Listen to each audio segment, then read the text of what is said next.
বর্তমান গুলশানের আদি নাম ছিল ভোলা। ঢাকার ইতিহাস থেকে দেখা যায় ৬০-এর দশকের শুরুর দিক পর্যন্ত গুলশান ও এর আশেপাশে ছিল ঘন জঙ্গল। বিভিন্ন ইতিহাসবিদের লেখায় এসব জঙ্গলে মেছো বাঘের অস্তিত্বের কথাও বলা হয়েছে। ধারণা করা হয় ভোলার জেলা উপকূলীয় অঞ্চল থেকে স্থানান্তরিত কৃষকরা এখানে বসবাস শুরু করেছিলেন। তারা হ্রদ ও খালে মাছ ধরত এবং গ্রামের শান্তির জীবনযাপন করত, যা ভোলা স্বামীর নামেও পরিচিত ছিল। সুপ্রিয় দর্শক, আসুন জেনে নেই গুলশানের আদি নাম ভোলার কিছু ইতিহাস।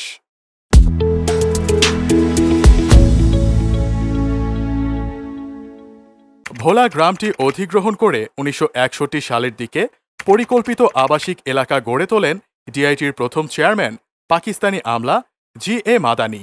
আগের নাম ভোলা পাল্টে পাকিস্তানের করাচিতে অবস্থিত গুলশান শহরের নামের সঙ্গে মিলিয়ে এ স্থানের নাম রাখা হয় গুলশান, যার অর্থ ফুলের বাগান। করাচি গুলশানের সঙ্গে মিলিয়ে সাজানো হয় পরিকল্পনাও।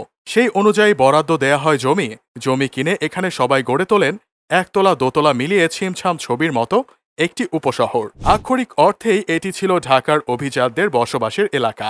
এরপর গুলশানকে ইউনিয়ন ও পরে পৌরসভায় রূপান্তর করা হয়। ১৯৭২ সালের দিকে গুলশান সহ আশেপাশের এলাকা নিয়ে গঠিত হয় গুলশান থানা। ১৯৮২ সালে গুলশান পৌরসভাকে ঢাকার সঙ্গে যুক্ত করা হয়। তখন থেকে গুলশান ঢাকা পৌরসভার একটি ওয়ার্ড হিসেবে গড়ে ওঠে।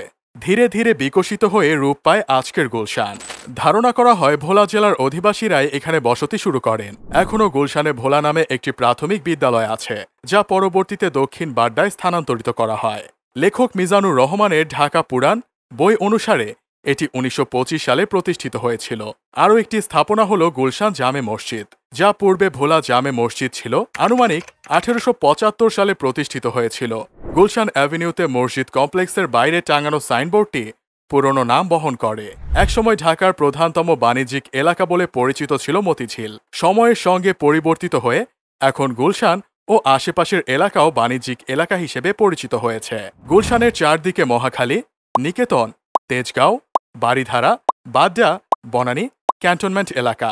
এলাকাটি মূলত দুটি অংশ, যথাক্রমে গুলশান ১ ও গুলশান ২ নামে পরিচিত। গুলশান ২-এ বড় একটি অংশেই বিদেশি দূতাবাস ও অফিস সমূহের অবস্থান। ঢাকার অন্যতম গাছপালা শোভিত এই এলাকা যদিও একটি আবাসিক এলাকা হিসেবে উল্লিখিত, কিন্তু বর্তমান সময়ে বিভিন্ন কারণে এটি একটি বাণিজ্যিক এলাকায় পরিণত হয়েছে ও হচ্ছে।